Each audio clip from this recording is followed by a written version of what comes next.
into the deep dive.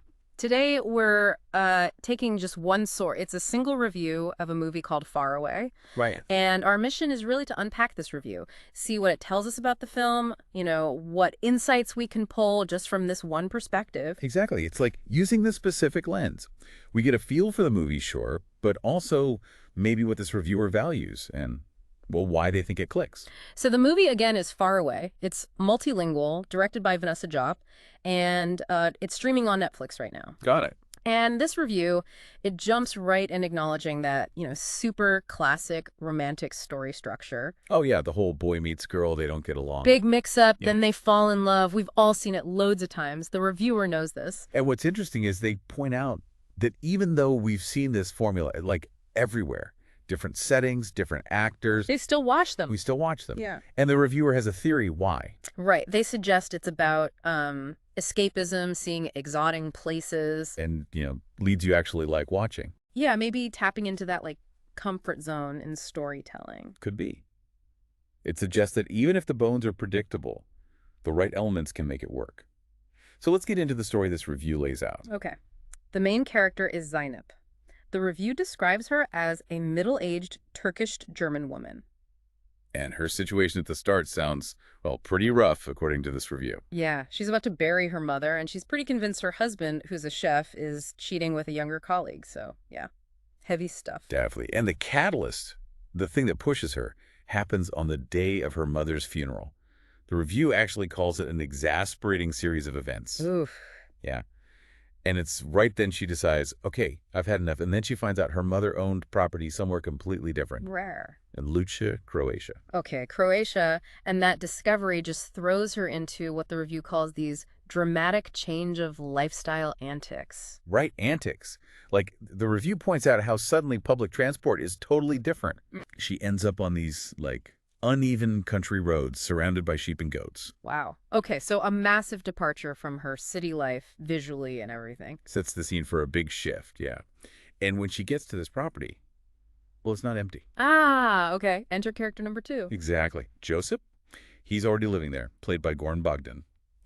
And the review makes a point of mentioning his career, calls it illustrious. Oh, yeah. Like what? Cites things like OTAC, The Last Panthers, even Fargo. Okay, so he's a well-known, established actor. Got it. And their first meeting. How does the review describe that dynamic? It's interesting. He's called handsome, but he right away starts asking these probing questions. Okay, not just small talk then. No.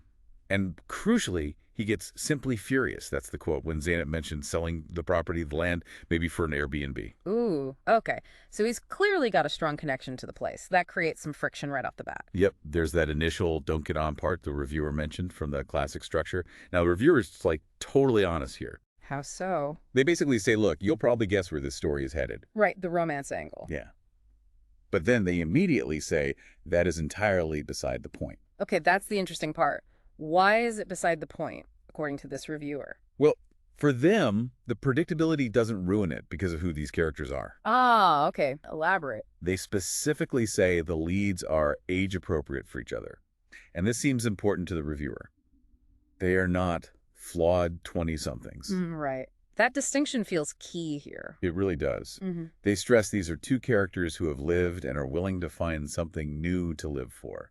Their problems, marriage issues, family, money are called relatable and rooted in reality. So it grounds that familiar story. It makes their journey feel, I guess, more earned or authentic, maybe. That seems to be the reviewer's take, yeah. Like they're walking a familiar path, but because these specific people are walking it with their life experience, it adds a layer that makes it worthwhile, even if you sort of know the destination.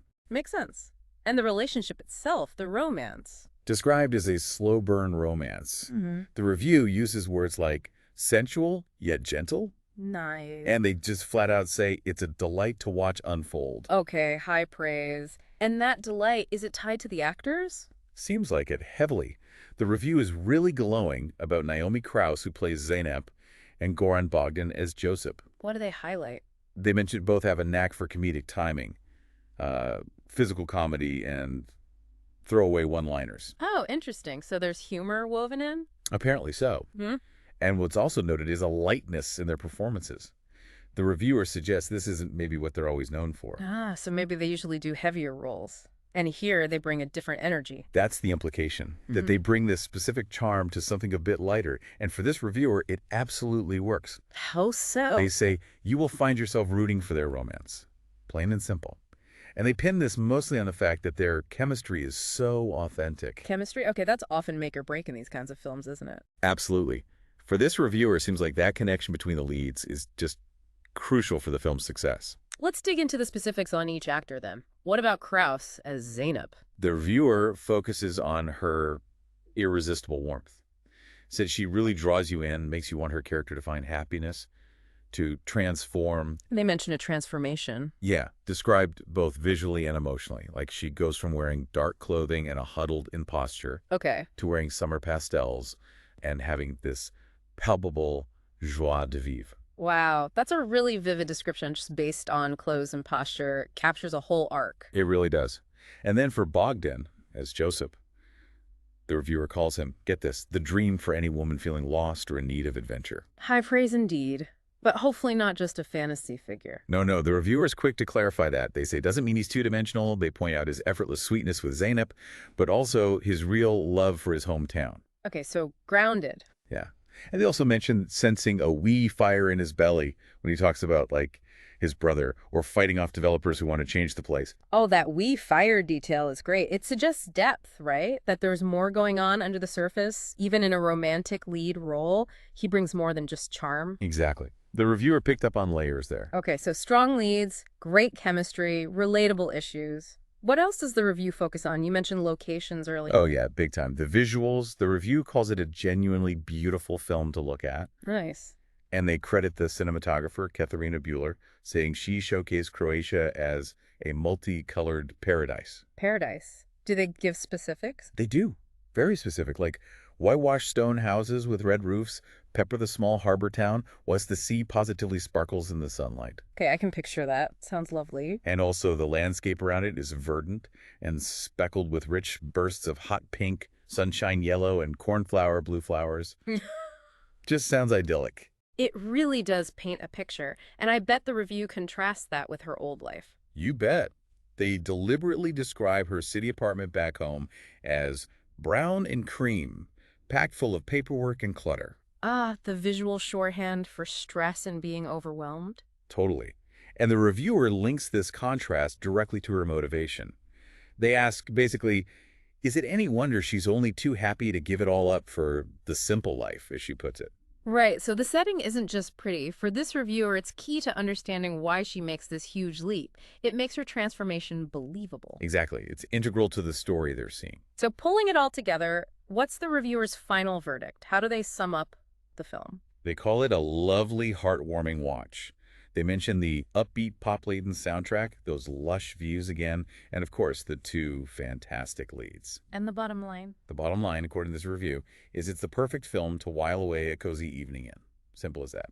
Okay, so after digging into just this one review, what might you, listening, take away from this? Well, maybe it highlights how even a story structure you've seen before can feel fresh and really connect if the characters feel real, relatable, and the actors sell it. Yeah, or maybe it underscores how powerful a sense of place can be in a film. Not just a background, but like a real catalyst for someone changing their life. Or it might just get you thinking about what you look for. Does this reviewer's focus on, say, authentic chemistry or problems that feel real?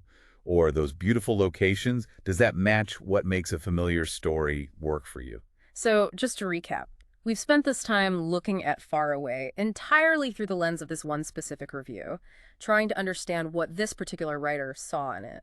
And it seems pretty clear that for them, the film nails the basics really well. You've got charming leads, believable issues, that stunning setting, all working together within that comforting classic story frame. Right. So thinking about Zeynep's big move, leaving it all behind for this simple life in a beautiful but totally new place, and considering how this reviewer focused on those relatable characters and the power of the location, what does this review maybe suggest about why we're still drawn to stories about big life changes and finding connections unexpectedly? Even when we might kind of know how it ends, what stands out to you from this reviewer's perspective?